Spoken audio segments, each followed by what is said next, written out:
Let me ask you something. Have you ever stopped to question whether the way you're running your business is actually yours? Or are you following a playbook that doesn't really fit your season, your values, or your life as a mom? Today, we're going to be talking about what really changes when you stop asking for permission and start claiming your own way of doing things. Let's jump into the episode. Welcome to the Moms Make Money podcast. I'm your host, Jenny. I'm the owner of Moms Make Money Collective, a podcast and visibility strategist and mom of two. Many moms feel like we need to sacrifice our careers for our children, but I wholeheartedly believe that we can have a thriving business and family at the same time.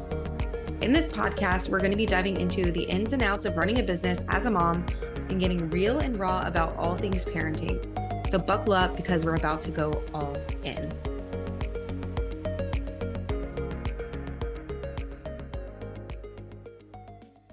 Hey, and welcome back to Moms Make Money, the podcast for mom entrepreneurs who are building profitable, sustainable businesses in part-time hours without sacrificing their sanity or their family.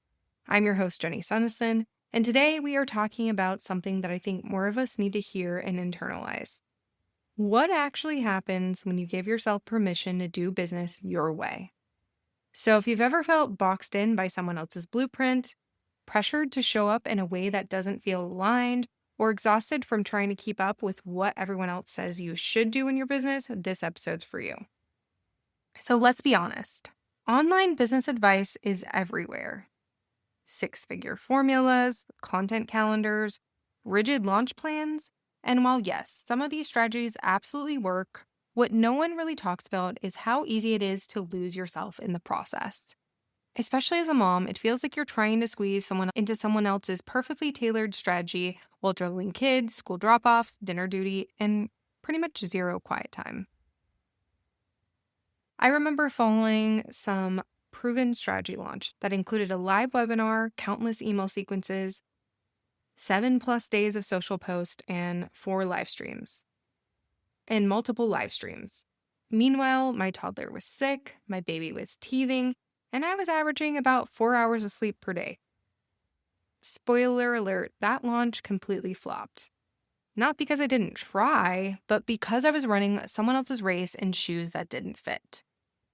So you may be wondering what caused this shift. So the turning point came when I stopped asking what I should do and started asking what would actually work for me. Not just logistically, but energetically. I asked, what feels aligned? What feels sustainable? What feels good in my current season of motherhood? And guess what? Giving myself that permission changed everything. I let go of the pressure to post daily on Instagram. I stopped building my schedule around live launches and instead focused on evergreen funnels. And I gave myself permission to record podcast episodes at night in my pajamas with a baby monitor next to me. I built my version of success, and it actually felt freeing. So what actually happens when you do business your way? Here's what I've learned and what I want you to know. So I've learned that you stop comparing yourself to others when you do business your way, because you've decided that your version of success is more than enough. When you do business your way, you gain clarity. So no more analysis paralysis, you know what feels aligned, and you trust yourself to follow through. You also find your rhythm. So instead of trying to hustle harder, you build smarter. Around your life, not in spite of it. You also feel more confident showing up. And the reason for this is because you're not faking it. You're grounded in your truth, your strategy, your way, and your own way. And perhaps most importantly, you actually enjoyed business again. Because when you let go of these shoulds, you make a lot more space for joy. So let's talk about what this looks like in real life.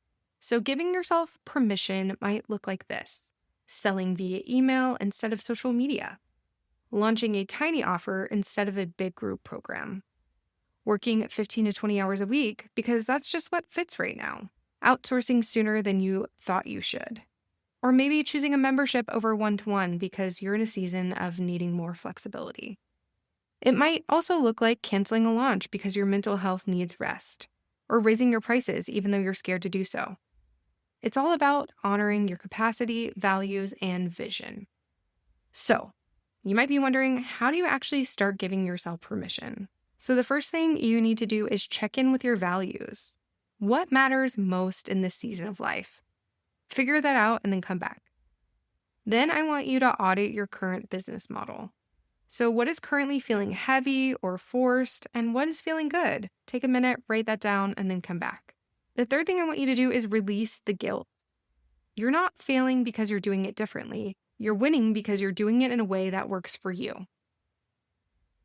And then lastly, I want you to write yourself a literal permission slip. So write this down. I give myself permission to build a business that honors my life, my family, and my needs. Put it on your wall if you need to, because reminders like that can be so beneficial. Your business doesn't have to look like anyone else's to be successful. It doesn't have to be loud to be impactful. It doesn't have to follow a cookie-cutter formula to be profitable. You are allowed to do it your way. And honestly, that is where the real magic happens. So if this episode gave you a little pep in your step, would you do me a favor? Please share it with a mom friend who needs that same permission today. And if you're looking for support in building a sustainable business that fits your version of success, come hang out with me inside the Margin Makers Club or check out my one-to-one mentorship spots. Let's make business feel lighter together. You can find all the links to the Margin Makers Club and my one-on-one mentorship options in the show notes. Until next time, keep making money your way. I'll see you then. Thank you so much for tuning into today's episode. I really hope you enjoyed it. I'd love it if you would head on over to our free Facebook group called Moms Make Money Collective to connect with us further. If you're more of an Instagram fan, make sure you're following us on Instagram at Moms Make Money Collective. If you're loving the show, make sure to leave us a rating and review on Apple Podcasts. Your feedback means the absolute world to us. We'll see you in the next episode.